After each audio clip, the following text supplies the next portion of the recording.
Welcome to the show. Hi. Hello. How are you doing? Pretty good. How you doing? I'm doing well. What are you drinking? Thanks. I am boring. First of all, thanks for having me. I'm really flattered. You're really awesome. Of course. I'm a fan. Me as well. Tonight, I am very boring because I love coffee and also love sleep. So I am drinking decaf. It is Dunkin' Donuts decaf. What is that? Is that just decaf that tastes good because it's dunk? I don't drink coffee, so I Right? have no Yeah. frame of reference. Weirdly, Dunkin' Donuts decaf. The rest, like their regular coffee, is, but their decaf is really good. It's really good. All Yeah, right. it's weird. It's weird how good it is. Yeah. Fair enough. All right. So we have a few things we could talk about with you. We've got.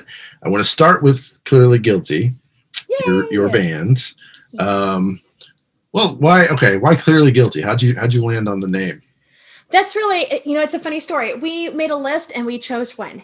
No, that's the short version. Um, the long version is that we got our start in Renaissance festivals, and we were not originally a nerd band.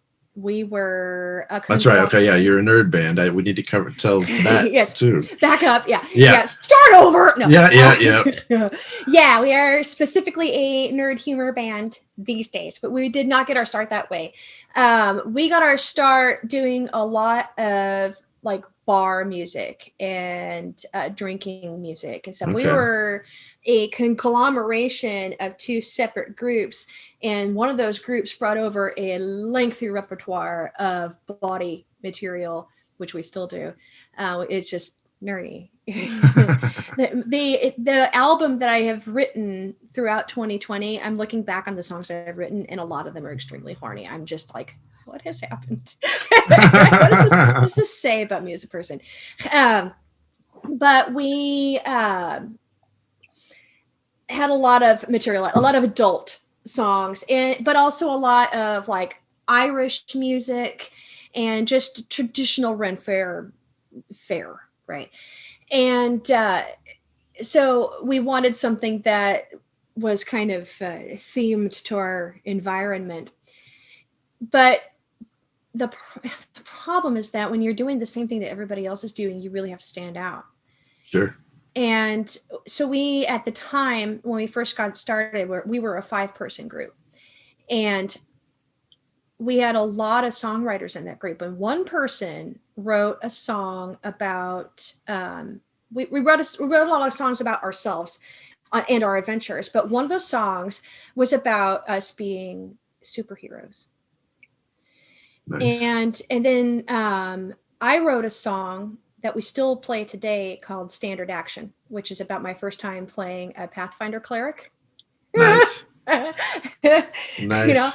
I remember, and I don't know if you remember my 3.5 bard that I played for you and our stupid puzzle that we could never figure out, and so we TPK'd. I remember this for the rest of the time, and I'm gonna memorialize that in song at some point because I've never forgotten, and I still make jokes to this day about my 3.5 bard, and I do believe I still have my I character think I sheet. do. Was it? Yeah, that was a long time ago. That was a long time ago. That was Yeah, pre me living in Kansas City. yeah, it would have been more than 20 years ago. Yeah. Yeah. Wow. I remember the I'm yeah. sorry. That was a Yeah, rough back when, ending for that party. yeah, we were dumb. But was it a bad ending? We were It wasn't a dumb. bad ending. It was a bad ending, but it wasn't a bad ending. It was a deserved ending, really. Yeah, But yeah, you came by it anyway, honest, that's for sure. yeah. Anyway, so yeah. So we wrote these songs that kind of had an angle to them, and that's when we started seeing people show up in our audience. And so we wrote a few more, and then so we had a tagline for a long time, and we still use it on occasion, and our tagline was Purdy, nerdy, and dirty. Right. And we had 3 categories, obviously, that we would put our songs in. That we had the Purdy ones, we had our nerdy ones, and we had our dirty ones, and we would play different sets each showtime. We would play a Purdy one in the morning, 2 nerdy ones in the afternoon, and our dirty one in the evening. And we noticed that nobody came to our Purdy set ever. Ever. So we started to switch it up. We thought maybe it was the time of day. And I'm coming around. I know I'm coming around to the meaning of the title. The name of the band. I know it's a long. This is no. That's cool. This is. I like stories. Yeah. So we switched it up and we played a nerdy set in the morning, and then we kind of played around. We have to keep our dirty set at the end of the day because that's the rules. But so we switched up our times, and people would show up first thing in the morning for the nerdy set. They'd come right on down, and then we'd still have a ghost town in the middle of the afternoon for the Purdy set. It's like, that's really interesting. And so we stopped writing Purdy songs and started becoming just a strictly nerdy band, which management did not like. Really? And because it didn't fit the theme of the Renaissance, or because it was mildly anachronistic. And and so we were threatened by our management. And good Lord. So where the moral of the story, coming around to the name, because we could have changed our name at any time. Obviously, we have a completely different band makeup now. We've actually only got 2 members. We're just a duo now. Yeah. Because we had a divorce, and so a band member left. We had another band member who just wanted to quit music, and so she left. We had a band member who really wanted to play Irish music and didn't want to be a part of the nerd thing. And we're still really good friends, and we still play the same stages, and we love him, but he's gone on to do his own thing. Yeah. And I had another bandmate move to South Bend, Indiana. So now it's just me and Rowena. But so what saved us and kept us from getting fired and allowed us to, because there was a moment where it was really going to get shut down. And if we were doing Ren fairs, but those Ren fairs were our tickets into cons because there's some crossover. Sure. And that's where we ended up getting noticed and picked up for other shows outside of both cons and fairs too. We started doing podcasts, and we started doing other shows, benefits for charities, just all kinds of other things. That we did a radio show that we didn't realize was being broadcast all over the world. And suddenly we had fans of suddenly we had a fan. Like, I'll never forget waking up and somebody liked our page from Norway, and we went, and we had people from Australia asking when we were coming to Sydney. And it's just like, what? Oh, wow. What? Who are you? What? I don't understand how this happened.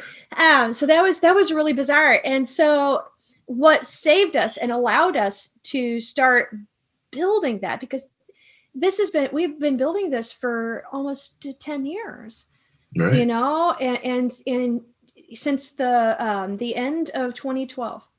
We named the band in January 2013, so we would not have gotten any further if we hadn't been saved at Ren Fair. And what did that was the people who came to our stage every day. Yeah. And the reason they did is because we provided an environment and an atmosphere, even at Renaissance Festival, where people felt like they could be themselves. And they didn't feel like they could truly be themselves like they could in our audience anywhere else. We started to see a significant number of transgender folks coming down to watch our shows. We have a very significant number of queer folk, a lot of folks with disabilities. We started to notice that we had created a safe space, and it's funny because that was another one of our jokes that we made in the show. We wrote a song called "Bad Nerd," and it's our number one hit. Right. We made a video of it at Planet Comic-Con even, and it made it to the number 2 spot on the Kansas City subreddit for nice. It was really amazing. It was like, holy stuff. That's awesome. Yeah. So when we would introduce that song, we would talk about what why we are a bad nerd. It was our confessional, and we would invite people to tell us why are you a bad nerd. It's a safe space. Right. It's a judgment free. There's no judgment here. There's no shame. It's a safe space. And that once you start to hear that and say that enough, it really starts to sink into your mind of what it means to be and provide a safe space. And so the name of the band began to take on a different meaning, and people have asked us, why have you never changed it? What does it mean? And really deep down inside, I think everybody feels guilty about something. Right. Clearly. Well, this is a place where you can come and be clearly guilty of something and nice. feel safe about it. Yeah. So that's my story. No, it's a good story. I like it. Very cool.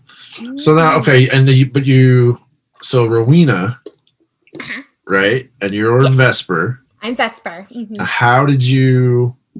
Where did Vesper come from?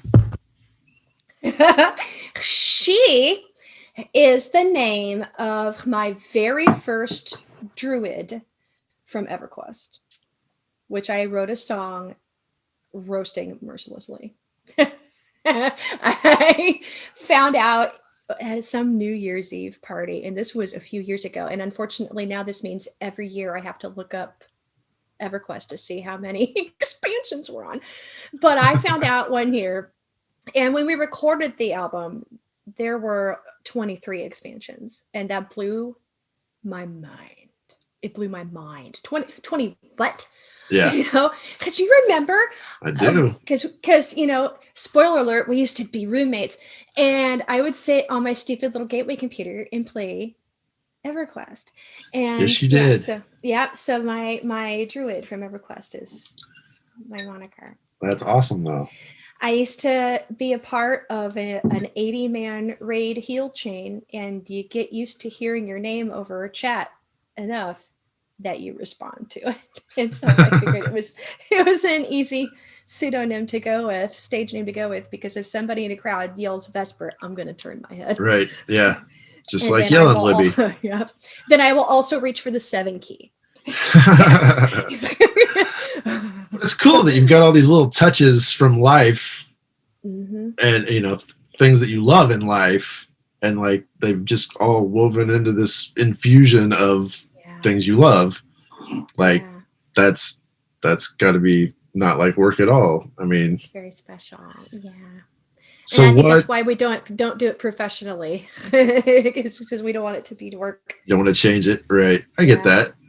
How many? Okay, now I know you've got various CDs or albums, whatever you call them now, that people just download stuff out there. But it's Clearly Guilty. How many Clearly Guilty albums are there? There's 6. 6 albums. Yes. Good Lord. I know.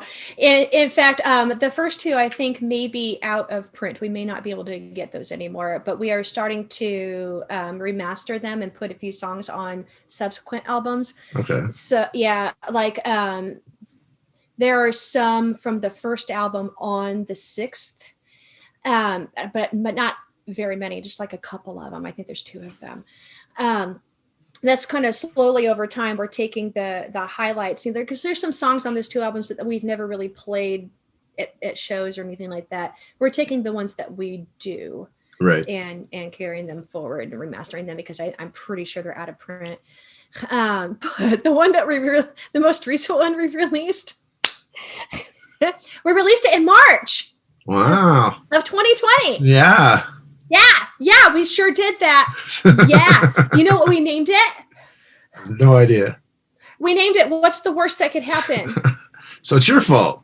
Yeah, I know. Our next one is going to be called Clearly Guilty, Abolishing Student Loan Debt. Yeah.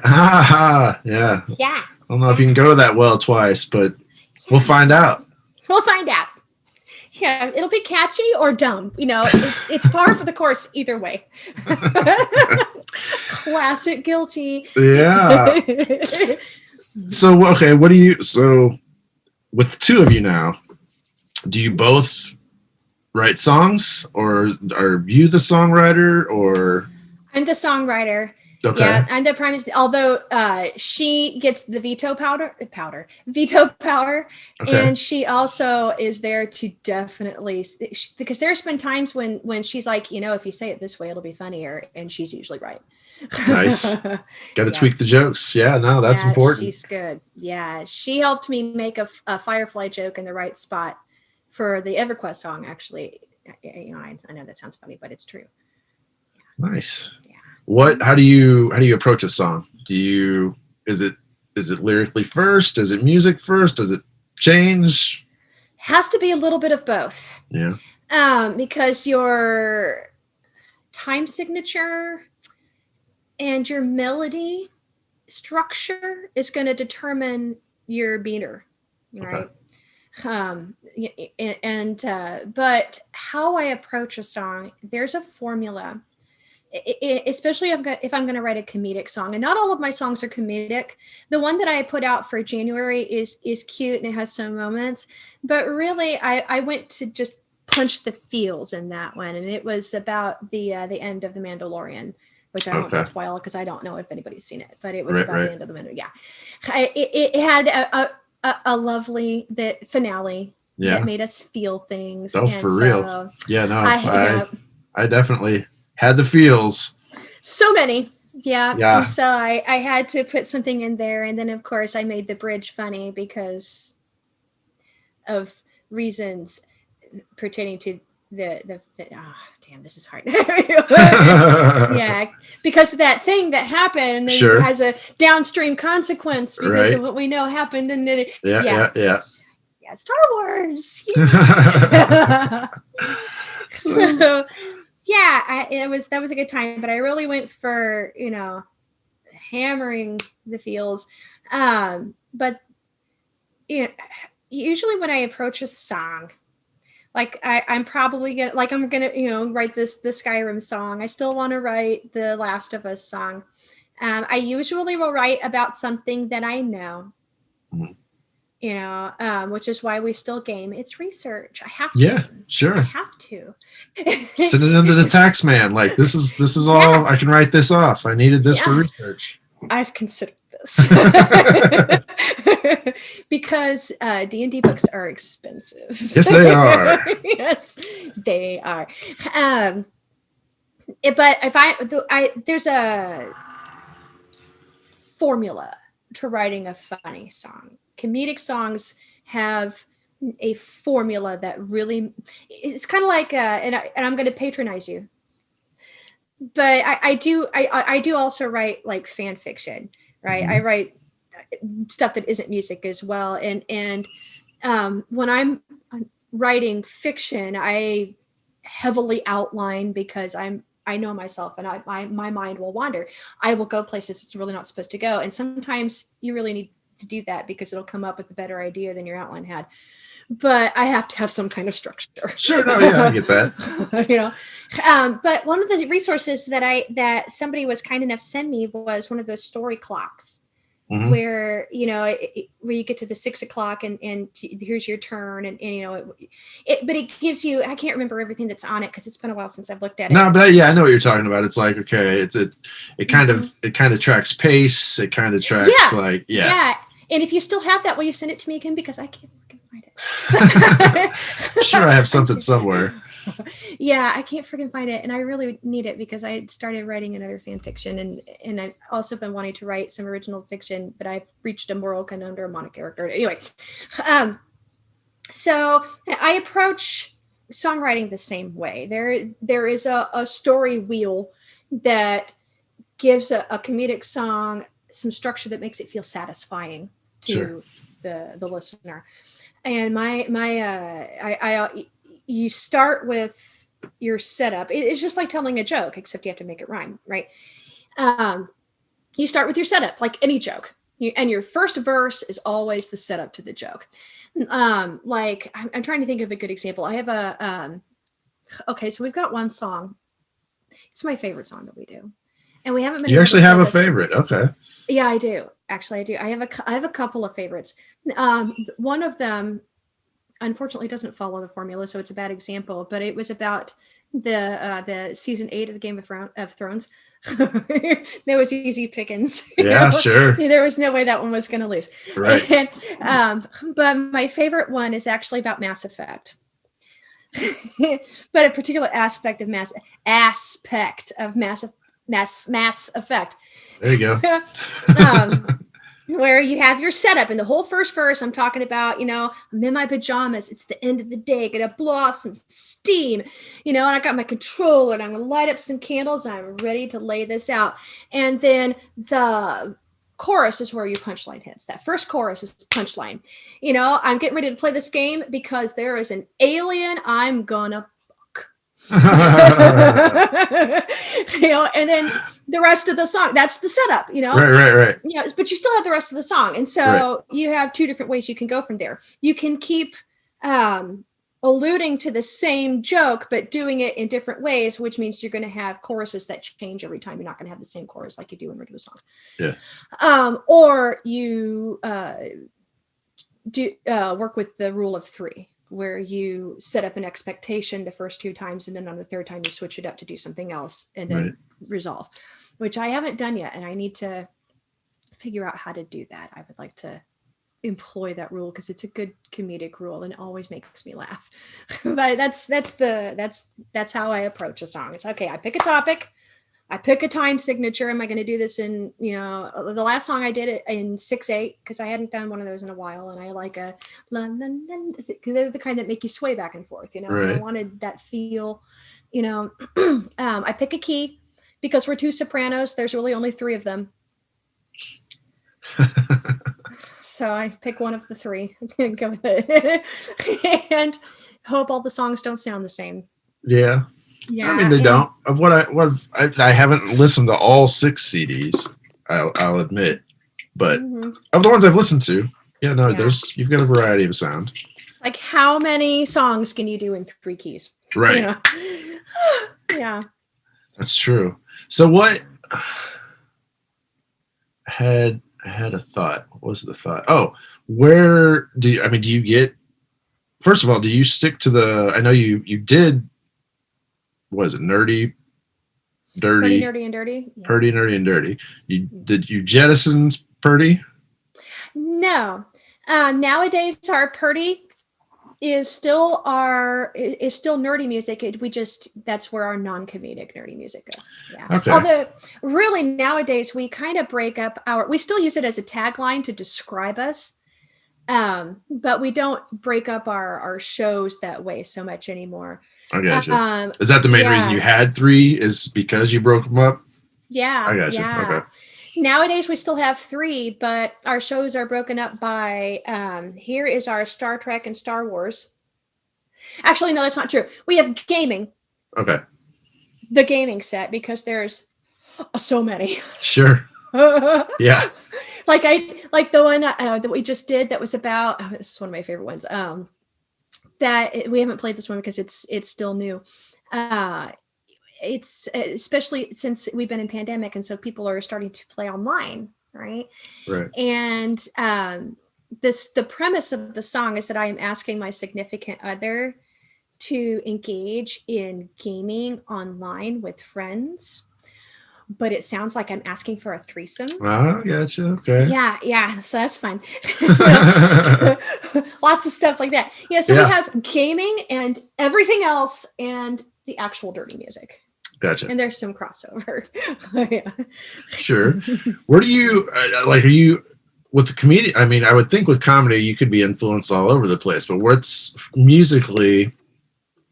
Who would you say is a big inspiration on what you bring to Clearly Guilty?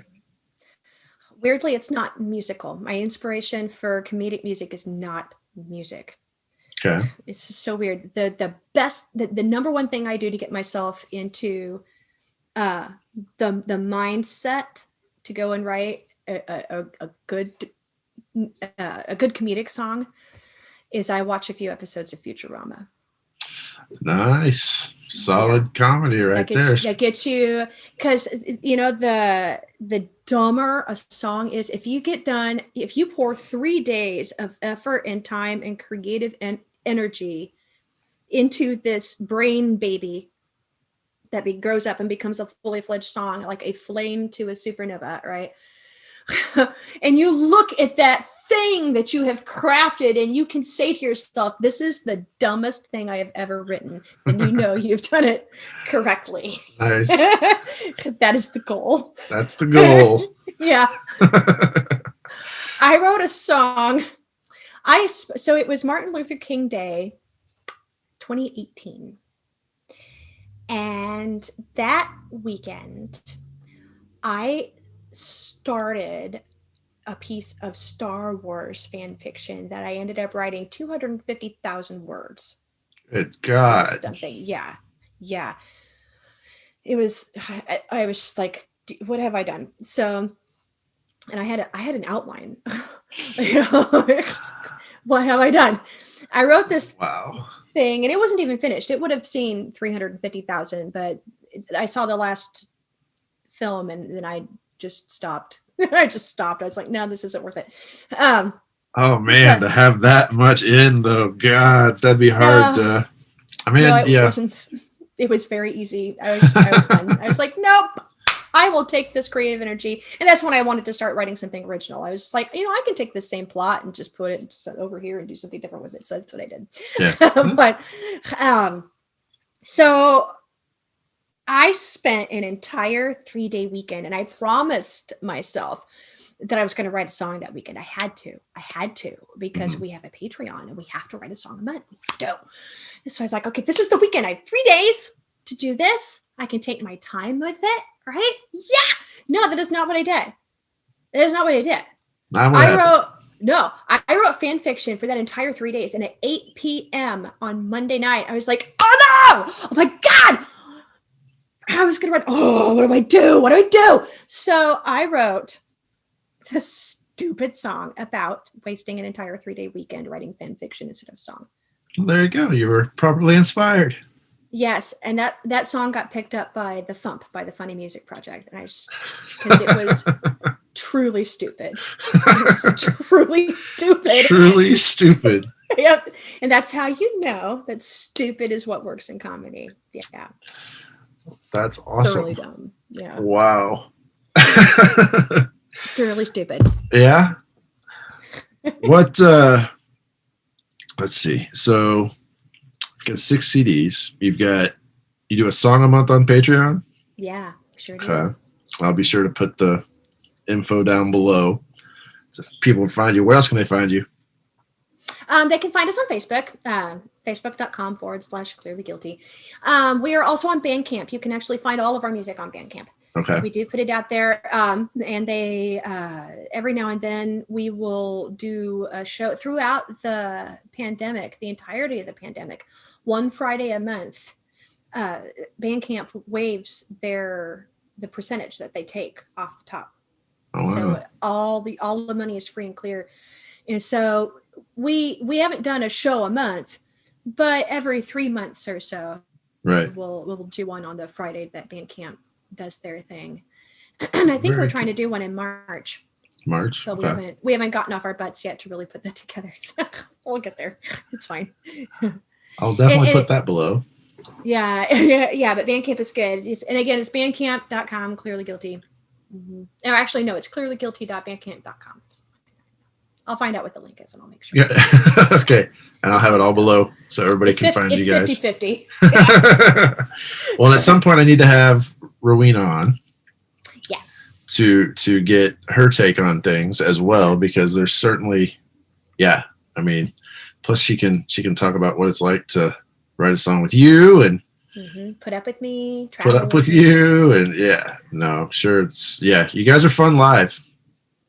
Yeah. You have a fun energy. It hasn't been the same this year because we still haven't gotten together. I'm an essential worker, and so I'm high risk, and she has health issues, and so we haven't even rehearsed. Whenever we do an online show, we do our songs separately. We'll do them solo, and we'll just switch. So it misses we like to do harmonies and choral arrangements, and so it's tough to do over Zoom.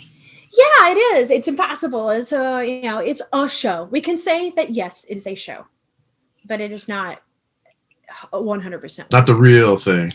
Yeah. Mm-hmm. Well, hopefully soon we'll have conventions again and anything that resembles normal for creatives and well for everybody, but just the industry got hit the hardest, man. Yeah. Mm-hmm. Well, thanks for having a drink with me. It's fun. Absolutely, I love it. Mm-hmm. We'll talk to you next time. Thanks for having me. My pleasure.